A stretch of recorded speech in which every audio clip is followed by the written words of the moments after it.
Ah, the old city of brotherly love. That was Philadelphia before the Super Bowl.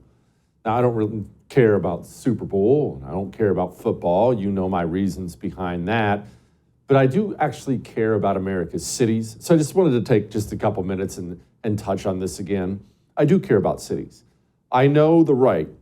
It is common, and I'm sure I've said these words myself. I'm not pointing fingers or anything like that. It's common to dog on the cities, spawn of Satan, all that other stuff. Cities suck. I hate cities. Cities suck. I don't agree. I love rural America. I love the countryside. I grew up in Montana, but I love the cities too. I love walking the streets of Chicago, streets of New York. I love flying into LA. It feels big and important and wild and fast and fun. Or I should say I used to love it. I don't love it anymore. Whenever I have to go to one of those places, I get in and I get out as fast as humanly possible because they're all trash now, and that sucks. And let me tell you something. Let me tell you why you should care. Because maybe you're watching right now in rural America. Maybe you're watching where I grew up in Montana, and you're thinking to yourself, I don't care. Burn Philly down. Burn New York. That means nothing to me. Let me clarify.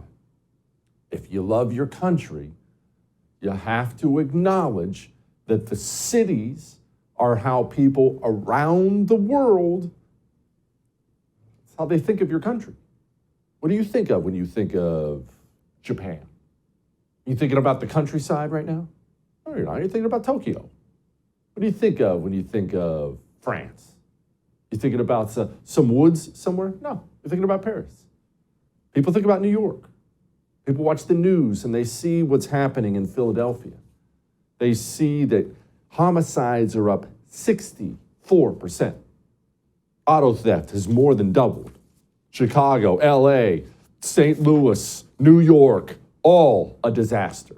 New York, record levels of felony crime last year, more than 170,000. I had to look and make sure that's correct. 170,000.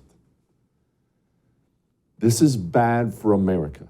It's not just bad for New York City. It's bad for America. And I look, and it makes me mad on behalf of my country. But it's not a mystery why we're here. It's no secret why we're here at all.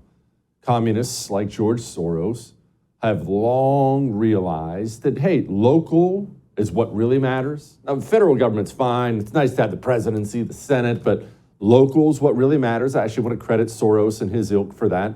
They understood that the real power to control day-to-day lives of people, it's not from the federal government, it's from local. And so way beyond New York, LA, Chicago, over 75, that's how many cities George Soros and communists have decided to dig into and get open jail DAs elected, open jail mayors elected. This was all done purposefully, electing people who will let violent criminals out of jail so they will go on and commit more acts of violence, thus destabilizing not just the city, destabilizing society itself, because as Lenin said, revolution without end. There can never be an end. They need to constantly create angst and chaos and bitterness in you in order to achieve more power for themselves. It's not an accident. Oh, whoopsie, crime went up. They're doing all this on purpose. But it does bring me to this little point, and I don't think this is good. I don't want you to think this way.